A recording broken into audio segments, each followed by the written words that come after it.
उन्हाळ्यात थंडगार कैरीचे पन्हे हे लहानांपासून मोठ्यांपर्यंत सगळ्यांनाच हवेसे वाटते। तर अशाच कैरीच्या पन्हाची रेसिपी आज आपण बघणार आहोत। रेसिपी अतिशय सोपी आहे। सर्वप्रथम आपण पन्ह्यासाठी कैऱ्या स्वच्छ धुवून आणि पुसून घ्यायच्या आहेत। पन्ह्यासाठी कैऱ्या घेताना त्या थोड्या कडक घ्यायच्या आहेत। पिकलेल्या कैऱ्या शक्यतो घ्यायच्या नाहीये।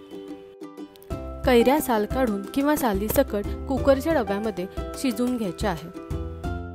थंड झाल्यानंतर त्याचा गर व्हिडिओत दाखवल्याप्रमाणे काढून घ्यायचा आहे। यानंतर आपल्याला पन्ह्यासाठी साहित्य लागणार आहे। 1 वाटी कैरीचा गर, 1 वाटी गूळ, केशराच्या काड्या, वेलची पावडर आणि थोडेसे मीठ।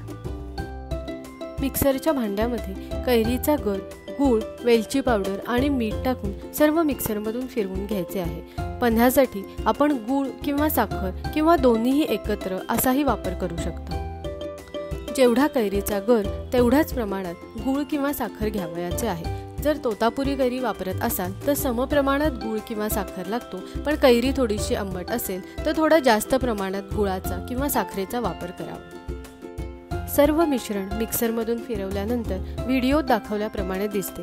तुम्हाला जर असे वाटत असेल की तुम्हाला मिश्रण अजून स्मूथ हवे आहे तर तुम्ही हे गाळूनही घेऊ शकता।